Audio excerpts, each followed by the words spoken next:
Before Bob Lazar jumped to fame, Area 51 was already a place shrouded in rumors and speculation. Although its official existence was still denied by the United States government. South of the Nevada desert, this military base had captured the imagination of several enthusiasts of the unknown. Due to its extreme security and the strange sightings of lights and unidentified flying objects in its vicinity, it was known to be a place where experimental aircraft were tested, but there were also stories circulating about darker and more secretive activities. In that desolate place, there were several witnesses who claimed to see ships making movements that defied gravity. But despite these stories, Area 51 remained an enigma. A place of which only whispers were spoken, and that attracted the gaze of conspiracy fanatics. In this context of mystery and conspiracies, the figure of Bob Lazar emerged in the 80s. A man with a past that was difficult to trace and technical knowledge that seemed too specific to be made up. Before his revelation, Area 51 was already a symbol of the unknown. But what Lazar put into words took the intrigue to a whole new level. The story of the unknown physicist baffled and fascinated everyone alike. The man claimed to have worked at a secret facility of Area 51, known as S4, where, according to him, advanced studies were being conducted in reverse engineering of extraterrestrial origin technology. He stated that the ships he worked with and had to understand how they functioned were clearly not built by humans. His account, although lacking concrete evidence, was filled with technical details that resonated among those familiar with physics and engineering. It was inevitable that the Pandora's box Lazar uncovered would spiral out of control. But let's not get ahead of ourselves. Is Area 51 really an ultra-secret military base where advanced technology is tested? Why did the United States government deny its existence for decades? Is it true that they discovered an element there that didn't exist on the periodic table? And do other mysteries remain hidden behind the sign that prohibits entry? Well, these and other questions will be answered when we go back to May 15th, 1989, the day the area was created. 51. And now, before we start, I want you to comment down below. Since I dressed according to the situation, comment down below. What do you think is in Area 51? Do you think there are UFOs, aliens, creatures from other dimensions? A portal, maybe to somewhere else, or just tanks, planes, weapons. What do you think is there? I want to read your comments below. Let's get started. Area 51 had its beginnings in the Cold War, a period of tension between the United States and the Soviet Union, which lasted from the end of the Second World War until the early 90s. During this time, both countries competed for military and technological supremacy, leading to the creation of secret projects and advances in aeronautics and defense. During this period, the CIA started developing spy planes. Richard Bissell Jr., at that time director of the United States Espionage Agency, he realized that they needed a remote and secret place to build and test their prototypes. In early 1955, Bissell and Kelly Johnson, Lockheed airplane designer, selected the remote Groom Lake Airfield as the headquarters. The United States Atomic Energy Commission added the base to the Nevada test site map and named the site Area 51. It was over 150 kilometers northeast of Las Vegas, where that base was established, which over time would become iconic. In the years prior to World War II, the Groom Lake area was used for silver and gold mining. Due to its remote location, this area was ideal for carrying out secret operations without being detected. Additionally, it was near the dry bed of Groom Lake, which provided a natural landing strip for experimental aircraft. Shortly after designating the new testing site, they designed a runway about 1,500 meters long. In addition, they delineated an area that would serve for the installation of support bases. That airfield was initially known as Site 2 or the Ranch, and it only had a few workshops, shelters, and mobile homes. But the context of the arms race drove the advancement of the new base in an impressive way. In just over 3 months, the place was added with a paved runway, 3 hangars, a control tower, and facilities suitable for personnel accommodation. In addition, they built a movie theater, a volleyball court, a large dining room, several water wells, and storage tanks for liquid fuel. When the place was finally in condition, the designated soldiers and civilians began to arrive, and with them a new stage unfolded. Soon, ultra-secret projects would begin there that would fill the area with a halo of mystery, military projects. In July of 1955, academics and professionals from Lockheed began to arrive and settled at the base. In a period of 8 months, the engineers developed the Lockheed U-2 airplane. This aircraft could fly at over 21,000 meters high, much higher than any other of the time. This allowed pilots to move above enemy Soviet radars, missiles, and planes. Subsequently, a project called the Oxcart program was continued. It was about the secret development of another plane, initially the U-2's successor called A-12. Over time, the one that prospered was another model known as the SR-70 and one Blackbird. This supersonic reconnaissance aircraft was capable of flying 3 times faster than the speed of sound. But there was a drawback. A wider and longer runway was needed, in addition to improvements in the facilities. To avoid project delays, the modifications were implemented immediately. The professionals involved in the construction had a double shift work system, lasting 4 years, to modernize, review, and improve the facilities of the base. In the year 1961, the place underwent substantial changes. It was clear that the government had no problem investing whatever was necessary there. The following year, they were able to assemble and get the A-12 aircraft to make its first flights. The CIA limited the number of people who were observing by plane, especially of personnel who were not directly involved with the project. But the test did not prosper, and in June of 1962, the variants of the Blackbird SR-71 were seen in a better light. By December of that year, a contract was issued to build 6 SR-71 test aircraft. The attack, reconnaissance, and spy plane programs continued to follow one after another. Each time a model was developed, professionals would evaluate its potential, design, issues, and construction costs. One of the most important was the F-117 Nighthawk HAP Blue program, the world's first operational stealth aircraft. The main feature of this model was that it could not be detected by radars. For these reasons, it was also known as the invisible or stealth plane. By the end of 1977, they were able to fly the F-117 for the first time. Over the years, they experimented with a series of prototypes until mid-1981. When a first round of these stealth planes began to be manufactured, which would end up having a significant participation in the Gulf War, each project demonstrated the United States' ability to innovate in military technology and maintain a strategic advantage over its adversaries. But the secrecy in their programs and experiments created an unintended effect. From the moment the U-2 Oxcart program was developed, the number of sightings of unidentified flying objects in the area skyrocketed. For their part, the Air Force officers knew that most of these unexplainable events were due to tests like U-2 or SR-71, but they couldn't reveal these details publicly. All of this gave rise to numerous conspiracy theories that gradually seeped into society. Thus, many rumors about Area 51 emerged. The most widespread were those indicating that the United States government was investigating UFOs and extraterrestrial technology. But those beliefs were nothing more than isolated conjectures. The truth is that the military base was still not on anyone's radar, but it would soon become one of the most iconic places on Earth. And that's how our story comes back to the beginning. It was in that context of mystery and speculation that the figure of Robert Scott Lazar emerged as a key symbol in the conspiracy theories of Area 51. What about the UFOs on May 15, 1989?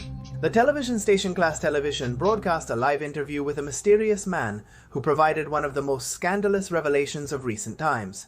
The person in charge of the report was George Knapp, a famous American investigative journalist who was known for dealing with paranormal phenomena. In that interview, Lazar didn't want his real name to be used, so he asked to be identified as Dennis. Additionally, he requested that his face be hidden to preserve his safety and not be exposed with what he was about to declare. Lazar claimed that between 1988 and 1989, he had worked as a physicist at a secret facility called S4, located near Area 51. He revealed that this place was built into the side of a mountain, camouflaged to look like natural terrain. According to Dennis, access to S4 was extremely restricted and only a small group of people had permission to enter. In addition, He claimed that when he was recruited, he was assigned to a team that analyzed advanced propulsion technology. He also said that he received assignments and working parts. He never got a complete overview of his studies due to security and information classification issues. But everything changed course when he claimed something that everyone assumed, but no one had previously made public. Lazar described seeing up to 9 flying saucers in underground hangars, and claimed that his job was to analyze and understand the technology of these ships. While it seemed like his statement was a delusion, Lazar went on to give certain technical details in which he expressed, "The energy source of these ships is an antimatter reactor. This technology does not exist on this Earth." As if that were not enough, according to his statements, these ships used a propulsion system based on element 115, a material unknown at that time. According to his claims, this chemical element had unusual properties that allowed the alien ships to bend the space around them. That is, this technology facilitated the passage from point A to point B, reducing travel distances to a few minutes, regardless of the distance. This concept was similar to the wormhole, proposed by Albert Einstein and Nathan Rose in 1935. Lazar also described the ship's control system, claiming it used an interface that responded to the pilot's thoughts. He claimed they didn't have traditional physical controls, like levers or buttons, but were operated by a kind of psychic connection between the operator and the ship. Lazar also mentioned that the ships used an amplified gravity system that allowed them to perform extremely fast and precise maneuvers. Imprecise, including instant direction changes and flights at high speeds without the inertia effects that conventional objects would experience. The statements and accuracies sparked conflicting reactions. On one hand, waves of followers emerged who wanted to know more, and on the other hand, there were detractors who saw all of this as a kind of circus to gain notoriety.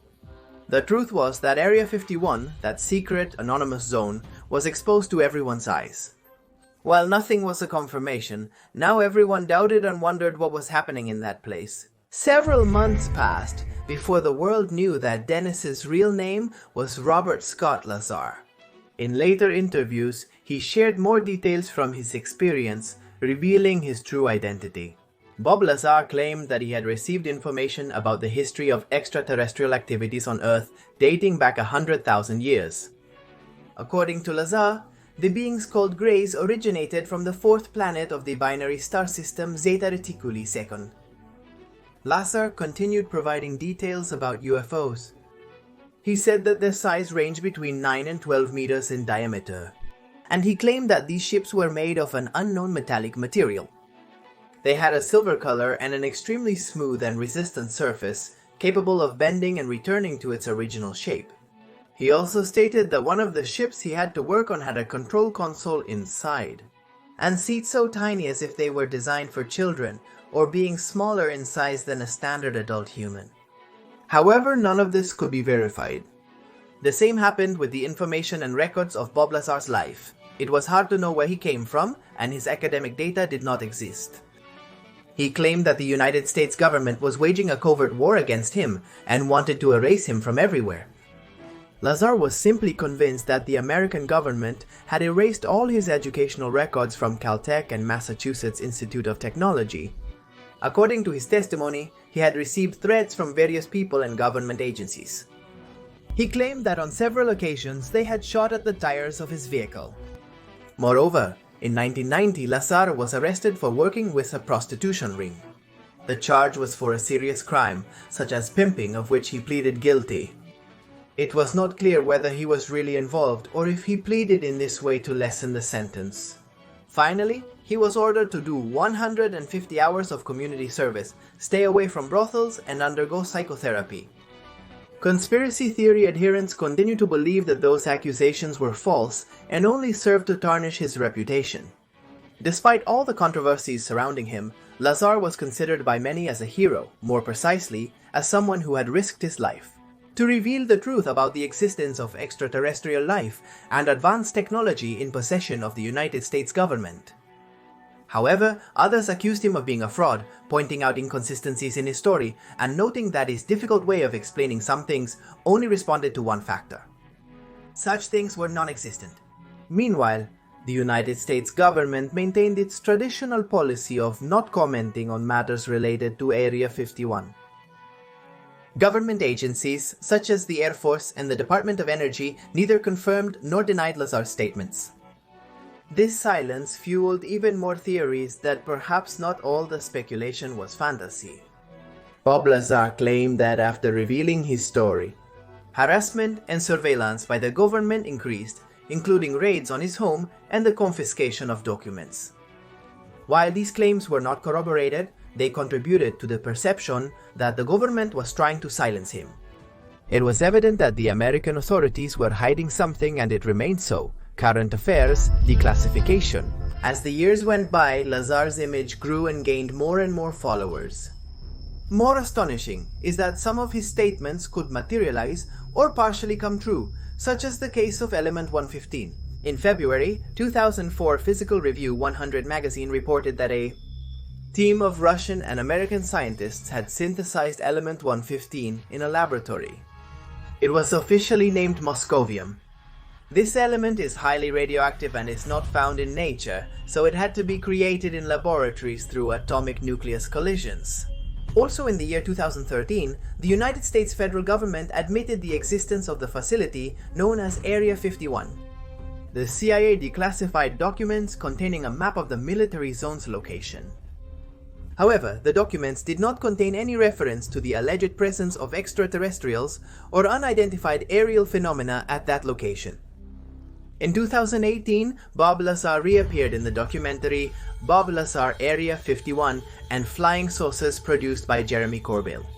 This audiovisual project told his story and delved into the work he did at the secret facilities. In addition, mention was made of alien creatures that were the subject of investigation by the American government. The man added a disturbing detail there. He said that as he was walking down a corridor of the base, he was able to peek through the window of one of the hangars and saw something small with elongated arms. This documentary also showed a raid that the Federal Bureau of Investigation conducted at his house. Sometime later, it was speculated that it was not just a random intimidation to silence him, but that the authorities were looking for something valuable. At that moment, the theory arose that Bob Lazar had in his possession a part of Element 115 and that he continued to study it in secret. Years ago. In several interviews, he hinted at this possibility, and when asked about it, he never gave a clear denial. In 2021, the Pentagon released a report on unidentified aerial phenomena that analyzed 144 sightings reported by military pilots since 2004. The report neither confirmed nor denied the extraterrestrial origin of these phenomena. It was concluded that some of these events had no conventional explanation and required further investigation. Finally, in 2023, David Grosh, a former American intelligence officer, claimed that the United States authorities kept intact or partially intact parts of alien vehicles. This testimony was also supported by Jonathan Gray, a former intelligence agent, who also confirmed the existence of exotic materials in some hangars. To date, it has not been officially declared worldwide that aliens exist. There is no conclusive scientific evidence or official recognition from governments, international organizations, or the scientific community. Despite this, Area 51 and Bob Lazar's testimony represent one of the greatest mysteries of the modern era. Although there is no conclusive evidence to support Lazar's claims, his story has inspired millions of people to question what we know about the universe. His influence on popular culture was and still continues to be notable. This can be seen in movies like Independence Day or series like X-Files. His impact is also reflected in social and cultural movements like the famous Storm Area 51 of 2019, a viral event that invited people to storm the base in search of answers about aliens.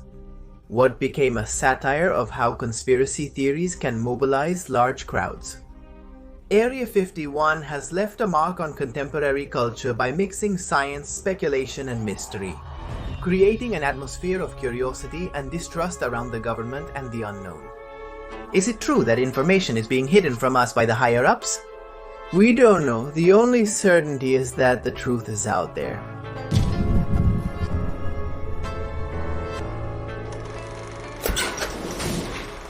Creative Commons by Antarctica Films, Argentina.